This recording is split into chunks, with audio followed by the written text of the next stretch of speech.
ریمیکس با ایسایا. میدیدم روزا چطوری میگذشت، میدیدم همه دارن تو نقش منجی میرن، منتظر خورشیدی گرم و امیدین.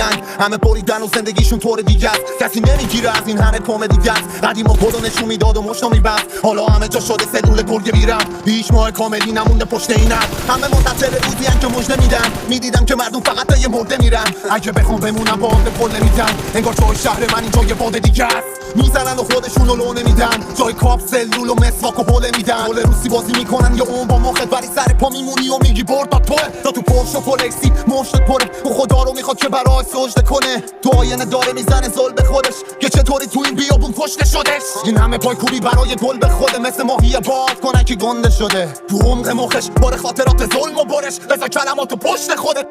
نه توی جنگم من، نه توی صلحات، من فقط تو خودم بودم اکثر اوقات. نمیخواستم اینو بگم ولی خب ما جفتمون راحت میشیم مگه بکنم رسوات. ببین فقط میشه شکافمون زیاد تا وقتی که نپذیری مشکلامون چیاست. انگار من ته خیارم و تو سر پیاز، نمیدونم چرا ولی به هم داری نیاز. ما با لغت میزنیم اونا زدن با لگد، اما جنگ چه با پا چه با دهن، اما ضربه چه به روان چه به بدن. فقط یه ذره خشم لازمه و یه دونه هدف.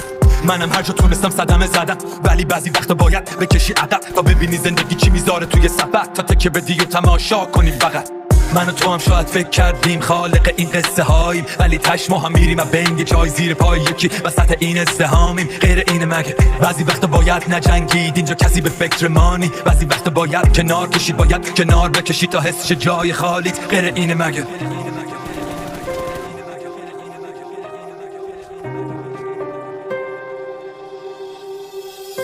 همه خسته ایم از این وضعیت، این شریعت تو توشمونه نیست وصیت. اون مرد همیشه میترسید از روزی که مادرش عمل بخواد و نیست هزینه‌اش. میگن تو سما بکن تو بدنت سرنگ از ما که سرت پایین باشه و نزنی بلند فریاد. عین شاخه درخت خورده کتک از باد میزنم بار جوونی که باشه بلند پرواز. پنچریم همه توی این مسیر پر از سنگ، گرسنه افتادیم روی جزیره پر از گنج. توصیه‌ام اینه بهتون زنجیر بلندتر ببندید به قلباتون، جای دستگیر هنرمند اینجا برا نفس کشیدنم ضوابط میخوای مهم نی برا کسی که تو داری سواد زیاد. اصلا حال من تو رو نمیفهمه که نفس گرمی که میاد پشت طلا سیاه. دوتا پاتو میزدی رو زنگ سرما، آتیش کشیدی توی جنگ سرما. کشیدی با چه قوسی تو ما دستتو پاک کویدی شیشه خونه ها شکست.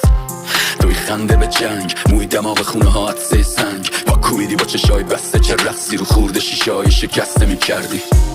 فصل باد واقعیت در آغوش گرفته بودم یال تو با فشار رقصیدی توی باد سیال و رقصیدم پشت رقص سیال تو.